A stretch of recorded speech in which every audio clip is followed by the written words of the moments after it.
오늘 우리에게 주시는 말씀의 주제는 당신이 있어야 할 자리입니다. 누구나 살다 보면 인생을 돌아볼 때에 감추고 싶은 순간들이 있어요. 다른 사람이 알기를 원치 않고 들키고 싶지 않는 그러한 수치스럽고 부끄러운 순간들이 있습니다. 왜냐하면 사람은 하나님 앞에서 의로운 인생이 한 명도 없기 때문에 그래요. 누구나 다 어떤 죄, 드러나고 싶지 않은 죄의 문제들이 있다는 것이에요. 그렇기 때문에 예수님은 가늠한 여인을 정죄하는 유대인들을 그들의 시험에서 누구든지 죄 없는 자가 돌로 치라 했어요. 그랬더니 어떻게 됩니까? 그 여인을 정죄했던 사람들이 한 사람씩 다 떠나갔다라고 성경은 이야기하고 있습니다. 다 죄인이라는 것이에요. 나는 죄가 하나도 없습니다 라고 말하는 사람은 성경은 스스로 속이는 자라고 했어요. 또 교만한 자고 양심이 마비된 영적인 무지에 갇힌 사람이에요. 다 죄인입니다. 죄 없는 사람이 없어요. 그러므로 오늘 우리가 말씀을 듣기 전에 내가 누군가를 정죄하고 비난하는 마음이 있다면 돌이켜 봐야 돼요. 나는 누구를 비난할 자격도 없다. 정죄할 자격도 없음을 깨닫고 회개함으로 말씀 앞으로 나오는 여러분 되시기 바랍니다. 오늘 본문 말씀에 등장하는 다윗의 모습은 다윗의 인생에 있어서 가장 수치스러운 그런 순간입니다. 다윗이 누구예요? 다윗은 하나님의 마음에 합한 자라라고 평가를 받는 사람이에요. 다윗은 본래 아주 보잘것없는 시골 목동이었습니다.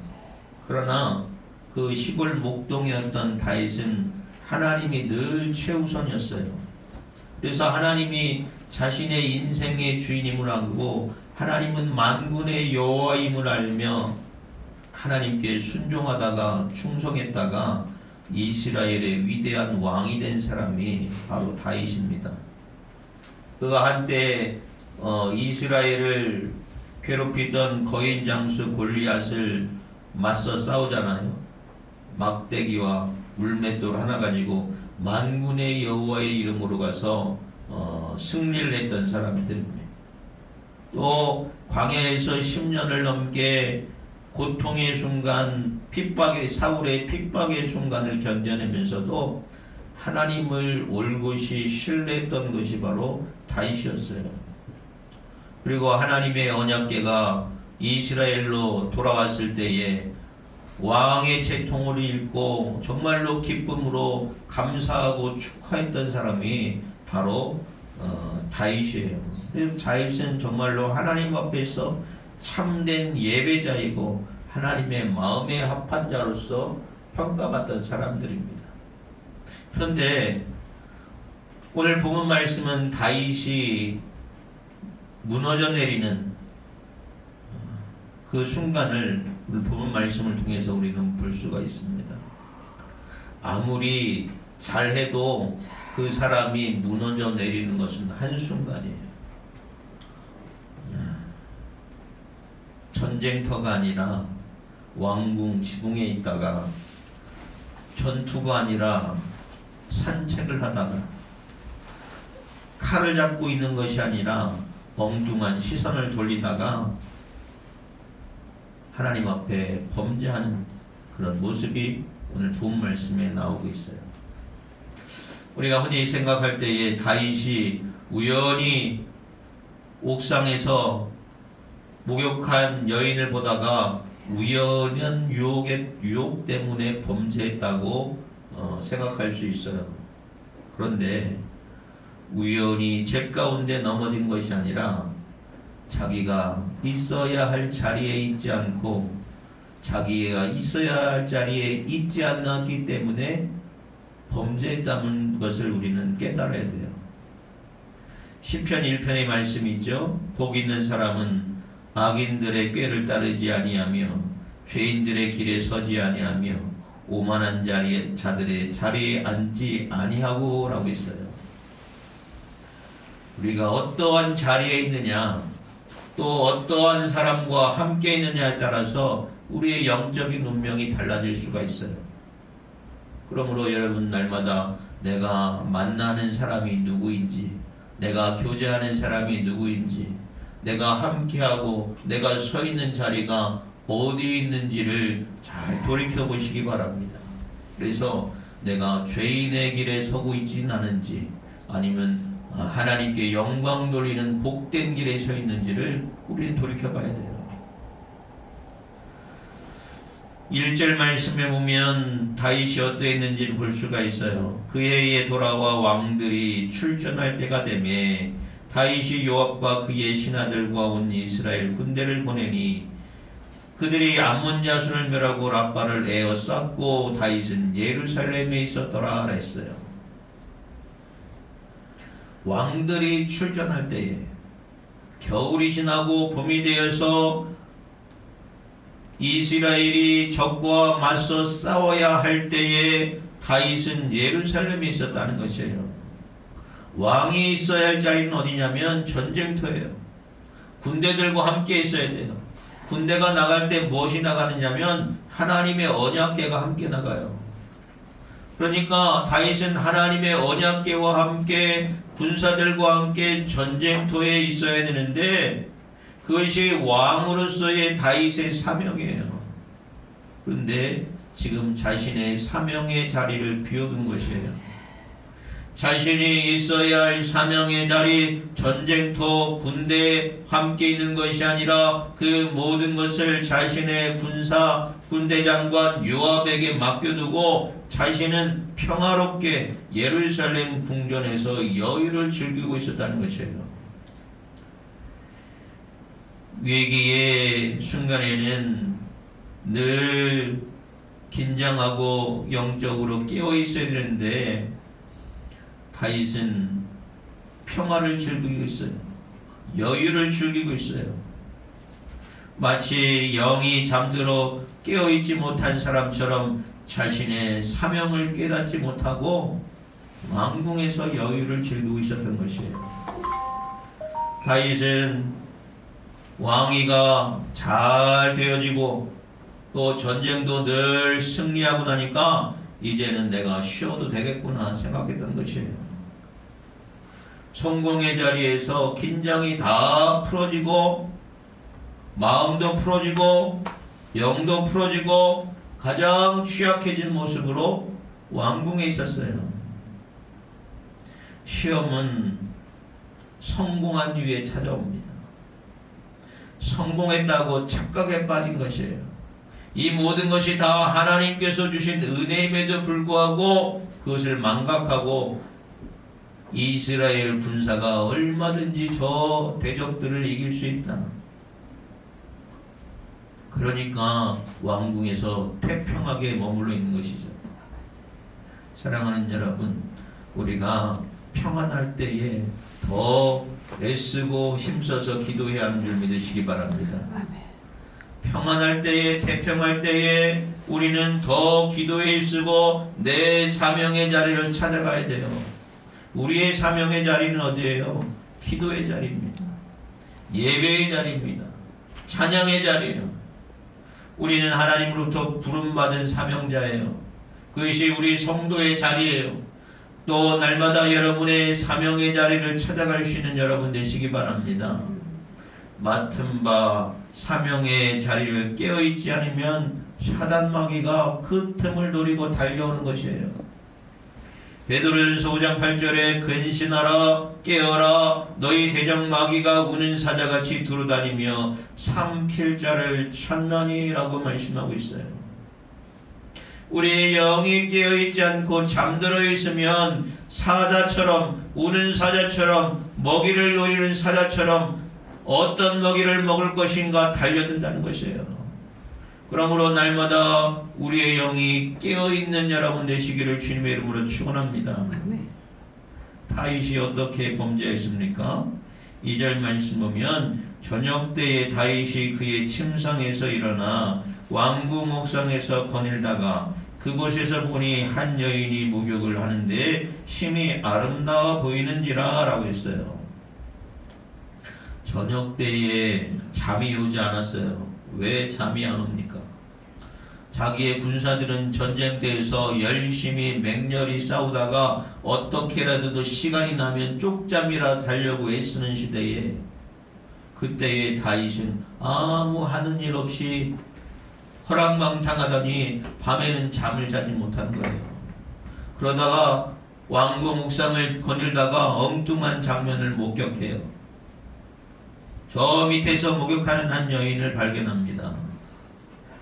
다윗이 봤더니 심히 아름다웠다라고 성경은 이야기하고 있어요. 여기까지는 별 문제가 없습니다. 아름다운 것이 눈에 들어오는 것 인간의 본능이에요. 그러면 목욕하는 여인을 봤으면 얼른 눈을 돌려야 됐어요. 그런데 다윗이 어떻게 합니까? 사람을 보내서 그 여인을 알아보게 했다라고 3절은 이야기하고 있어요. 그랬더니 그의 신하들이 알아봤더니 밧세바가 햇사람 우리아의 아내라는 유부녀라는 통보를 받아요. 그런데 그럼에도 불구하고 다윗이 어떡하냐면 사람을 보내서 그를 데려오게 하고 그 여인과 함께 동침했다라고 말씀하고 있어요. 만약에 다윗이 전쟁터에 있었더라면 이런 일은 벌어지지 않았을 것이에요. 자신의 사명의 자리를 지켰더라면 이런 일이 벌어지지 않았을 것이에요. 그러나 그의 영이 분별력을 잃어버렸어요. 사명의 자리를 비운 그 대가가 이렇게 톡톡하게 돌아오는 것이에요. 이 말씀 속에서 밧세바를 봤을 때 심히 아름다워 보였다라는 이 표현이, 이 비슷한 표현이 성경에 나옵니다. 어디서 나오냐? 인류의 조상 아담과 하와가 하나님의 말씀을 뒤로한 채 뱀의 유혹에 빠져서 선악과를 봤더니 보암직도 하고 탐스럽게 보였던 그 눈길이 바로 이 다윗의 눈길이에요.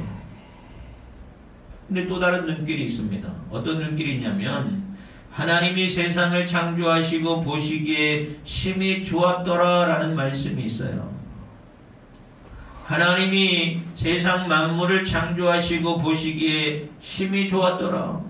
축복하시고 생명을 주시고 사랑과 은혜의 눈길을 바라봤을 때 하나님께서 심히 보기에 좋았더라 말씀하셨는데, 이 다윗의 눈길은 뱀의 유혹에 빠진 아담과 하와의 눈길과 같아요. 탐욕스러운 죄의 눈길입니다. 자신의 사명의 자리를 이탈한 이 다윗이 영적인 눈을 뜨지 못하고 탐욕의 눈으로 세상을 바라보고 탐욕의 눈으로 여인을 바라봤더니 그가 죄 가운데 빠져지게 된 것이에요. 그러므로 우리는 무엇을 바라보고 무엇을 어떻게 보느냐가 중요합니다.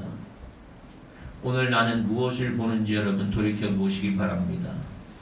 하나님의 주권 아래서 정말 하나님이 창조하신 이 세계를 바라보고 그 안에서 감사하며 축복하는 눈길로 바라보고 있는지, 아니면 이 아담과 또 이 다윗처럼 탐욕스러운 눈길로 세상을 바라보고 있는지 우리는 돌이켜봐야 돼요. 예전에 한 꿈속에서 하나님께서 어떤 정을 주셨어요. 뭐냐? 너는 네가 보고 싶은 것만 보지 말고 내가 내게 보여주는 것을 바라보라 라는 음성을 들었어요. 세상의 헛된 욕망 바라보지 말라는 것이에요. 세상의 헛된 꿈 바라보지 말라는 것이에요. 네 욕망대로 네 뜻대로 살지 말고 내가 가르치는 대로, 내가 말하는 대로, 내가 보여주는 그 소망을 바라보는 것이죠. 사랑하는 여러분, 하나님이 다윗에게 무엇을 바라보기를 원했을까요? 하나님은 다윗에게 궁궐 옥상에서 목욕하는 여인을 바라보는 것이 아니라 전쟁터에서 하나님의 언약궤와 함께 언약궤를 바라보고 하나님의 말씀을 바라보고 하나님의 뜻을 바라보고 하나님의 사명을 바라보기를 하나님께서는 원하셨어요. 그러나 다윗은 하나님이 바라보라고 한 것을 바라보지 못하고 엉뚱한 것을 바라보다가 그 사명을 잃고 범죄하게 된 것이에요. 사랑하는 여러분, 하나님이 여러분에게 보여주는 것이 무엇인지 그것을 찾아 바라볼 수 있는 여러분 되시길 바랍니다. 하나님께서 여러분에게 무엇을 보기를 원하는지 그것을 소망하고 기도하고 깨어서 바라볼 수 있는 여러분 되시기 바랍니다. 내가 바라보는 것, 세상의 문제들, 원망할 것들, 비판할 것들, 정죄할 것들, 그것들만 바라보는 것이 아니라 하나님이 주시는 은혜와 소망과 역사와 그 비전들을 바라볼 수 있는 여러분 되시길 바라요. 아마도 다윗은 이것이 하룻밤의 실수이고 또 모든 것을 다 감출 수 있을 거라 생각했을 것이에요. 그런데 문제는 사람들은 속일 수 있어도 하나님은 속일 수 없잖아요. 하나님이 늘 불꽃 같은 눈으로 우리의 심령을 다 보시는 하나님이에요. 우리의 죄악을 다 들춰낼 수 있는 분이 하나님이에요. 어떤 일이 있었냐면 5절 말씀에 그 여인이 임신함에 사람을 보내 다윗에게 말하여 이르되 내가 임신하였나이다 하니라 있어요. 자신의 왕권으로 왕의 권위로 궁궐 안에 있는 자신의 신하들 입은 얼마든지 단속할 수 있잖아요. 은밀하게 자신의 범죄를 다 감쪽같이 속일 수 있을 거라 생각했어요. 그런데 이 여인이 임신했다는 소식을 들려와요. 다윗의 범죄, 다윗의 치부, 다윗의 죄의 열마가 드러나게 된 것이에요. 아니, 왕이라는 작자가 부하는 지금 목숨을 걸고 전쟁터에서 싸우고 있는데 왕이라는 작자가 그 아내를 간음하고 범죄하는 그 치졸한 수치스러운 범죄가 세상에 다 드러나게 돼 있어요. 게다가 율법에 보면 간음죄는 뭐 어떻게 했어요? 돌로 쳐 죽이라 했어요. 자신의 수치스러운 범죄만 드러나는 것이 아니라 잘못하면 돌로 쳐 죽임 당할 수 있는, 목숨을 잃을 수 있는 그런 극한의 상황에 다윗이 내몰리게 됩니다. 처음에는 우발적이고 충동적으로 범죄했다면 그 다음이 문제예요. 다윗이 회개하지 않고 자신의 범죄를 감추기 위해서 더 추악한 계획을 세워요. 어떻게 합니까? 전쟁터에 있는 우리아를 불러들여요. 특별 휴가를 주고 불러들입니다. 그리고 나서 그 안에 밧세바와 동침하게 해서 그 아이가 우리아의 아내인 것처럼 꾸미려고 그랬어요. 그런데 우리아가 어떤 사람이에요? 아주 충직한 사람이에요. 집에 가서 쉬어라 했는데 왕의 명령을 듣지 않고 왕궁 문 앞에서 잠잡니다. 아니, 하나님의 언약궤가 지금 전쟁터에 있고 우리 군사들이 전쟁터에서 싸우고 있고 내 주인 요압이 지금 전쟁터에서 싸우고 있느냐, 내가 어떻게 집에 가서 편히 잘 수 있습니까? 내가 어떻게 집에 가서 내 아내와 동침하며 먹고 쉴 수가 있습니까? 지금 다윗과 이 우리아의 모습이 얼마나 상반되고 있어요. 다윗은 평안하니 왕궁에 있다가 범죄했다면 이 우리아는 전쟁터에 있다가 그곳에 있는 싸우는 하나님의 법궤와 그 군사들을 근데 내가 어떻게 편히 지낼 수 있느냐라는 것이에요. 이 충직한 우리아가 집으로 돌아가지 않자 다음 날에는 다윗이 술을 먹여요. 술 기운에 집으로 보내려고 하지만 우리아가 집으로 돌아가지 않아요. 우리아는 자신의 사명을 꼿꼿하게 지키는 사명자예요. 충직한 사명자예요.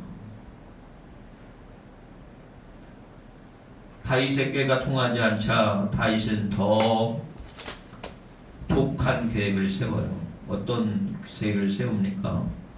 요압에게 편지를 보내요. 우리아의 손에 들려서 전령으로 보냅니다. 뭐라고 편지하냐면 전쟁터에서 이 우리아를 앞으로 다 보내고 너희는 다 빠지라는 것이에요. 전쟁터에서 죽도록 만들라는 거예요. 교사살인이라고 합니다. 교사살인. 살인을 교사하는 것이에요. 우리나라 속담에 반일도둑이 소도둑된다라는 말이 있어요. 작은 죄가 점점점 커져가는 거예요. 자신의 욕망을 은폐하고자 그 은폐를 나중에는 살인교사가 됐어요. 한 죄를 덮고자 더 큰 죄를 저지른 것이에요. 그것보다 더 무서운 것은 뭐냐면 다윗의 영적인 상태입니다. 다윗은 무슨 일이 있을 때마다 하나님께 묻는 사람이었어요. 회개가 빠른 사람이었어요. 그런데 여기서는 하나님을 찾는 모습도 나타나지 않고 회개하지 않는 모습도 나타나지 않아요. 자신의 범죄를 감추기 위해서 더 큰 죄악을 서슴지 않게 범죄를 저지르고 있는 이 다윗의 모습이 오늘 본 말씀을 통해서 우리에게 이야기하고 있습니다. 그 시작은 뭐예요? 있어야 할 자리에 있지 못한 것입니다. 영적인 교만, 영적인 태만으로부터 있어야 할 자리에 있지 않았더니 그것이 바로 죄의 자리가 되었던 것이에요. 우리가 있어야 할 자리에 있지 못하면, 우리도 영이 깨어있지 못하면 거기서부터 죄가 시작됨을 믿는 여러분 되시기 바랍니다. 우리가 이 말씀 속에서 우리에게 주시는 중요한 메시지가 있어요. 뭡니까? 나는 어느 자리를 비우고 있는지 우리는 돌이켜봐야 한다는 것이에요. 다윗의 죄는 그 왕궁 옥상에서 시작된 것이 아니라 전쟁터라는 그 사명을 떠나면서 이미 시작된 것이에요. 우리가 있어야 할 자리가 있습니다. 어디예요? 내 가정의 자리, 일터의 자리, 그 모든 것들이 나의 사명의 자리가 되어야 되고 섬김의 자리가 되어야 되고, 그 모든 것을 통해서 내가 하나님의 나에게 맡겨진 사명이 무엇인가 그것을 실현할 수 있는 자리가 되어야 한다는 것이에요. 그 자리를 떠났을 때에 그것이 바로 죄의 시작이 됨을 우리는 깨달으시고 사명의 자리를 고수할 수 있는 여러분 되시기 바랍니다. 다윗은 왕이라는 직분은 하나님께서 주신 그에게 은혜이고 달란트예요. 하나님께서 주신 것이에요. 근데 하나님께서 주신 것을 엉뚱한 곳에 사용했어요. 하나님께서 주신 것으로 하나님을 영화롭게 한 것이 아니라 그것을 자신의 욕심을 채우는 데 사용했어요. 하나님이 어떤 사람에게는 물질을 주시는 사람이 있어요. 또 어떤 사람은 직분을 주는 사람이 있어요. 어떤 사람은 건강에 있는 사람이 있고 어떤 사람은 젊은 사람이 있어요. 이 모든 것들은 다 하나님께서 우리에게 주신 것이에요. 우리는 그것을 잘 지키는 충직한 청지기가 되어야 돼요. 하나님께서 주신 달란트를 가지고 내가 어떻게 사용하는지 돌이켜보시기 바랍니다. 그것을 가지고 내 욕망을 채우는 데 사용하는지, 그것을 가지고 하나님을 영화롭게 하는지 돌이켜보시기 바랍니다. 우리아의 죽음을 통해서 다윗의 죄가 다 은폐된 것 같지만 나중에 다 드러나요. 나중에 보면 하나님이 나단 선지자를 보내요. 당신이 그 사람입니다. 당신이 죄인입니다. 당신이 살인자입니다.